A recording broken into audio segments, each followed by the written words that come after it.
But the three S's that we're going to talk about are stress management, support, and strategies or skills. Okay. So when it comes to stress management, just thinking about finding ways to manage your stress. We have to find ways to manage our stress or it's going to manage us. One of us is going to be managing the other, our stress or ourselves. So, finding ways and growing in that. Sometimes the tools that you might have and use in one season of your life, one time period of your life, might not be tools that work in another period of your life. I'll just give you one example.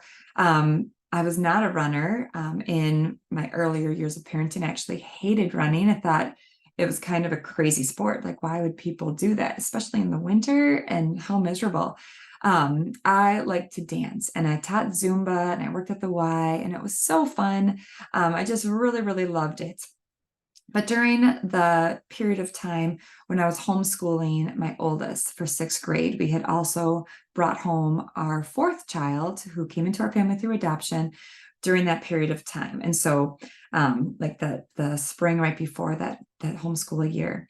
So in addition to having the job of homeschooling a sixth grader, and I'm not an educator, so it was brand new territory for me, had a lot of learning and curriculum and all of that. I'm kind of a type A person, so I had like lesson plans and all of that.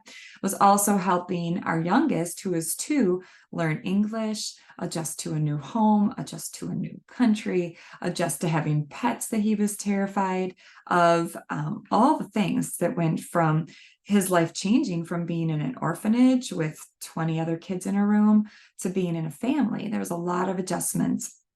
And during that period of time, I wasn't able to teach Zumba. I wasn't even really able to get to a Zumba class. That was the big outlet for me for stress management. I didn't even realize it at the time, but I was moving my body. It was fun. It was music. It was social. I had connections with people there. And then that went away. I had to give that up in this period of time in my life to do the other jobs that I had taken on in my parenting. And I didn't realize that I had lost a stress management skill. As my stress was ramping up and I was just feeling overwhelmed, I had to adjust and change. It wasn't working for me to do Zumba, but one thing I could do was put on a pair of tennis shoes and open up my front door and get out on the bike path and run a little bit, even though I didn't really like running.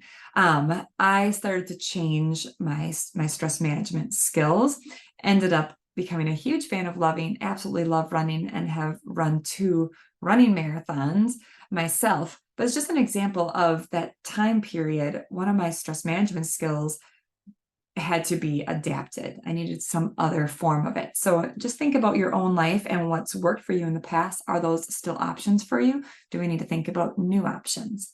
All right. The second S is supports. When you are navigating parenting or caregiving marathons or challenges, you don't want to go it alone. We can't go it alone. We need to think about supports. And when I talk with parents in coaching about support, I really want to go wide and deep about support. It's, we're not just going to look at the surface level things. There's lots of ways that we can seek out support. We're going to come to that. And then the third S, which is kind of 2 S's, I guess, strategies or skills. So looking at healthy coping skills, communication skills, mindset skills. So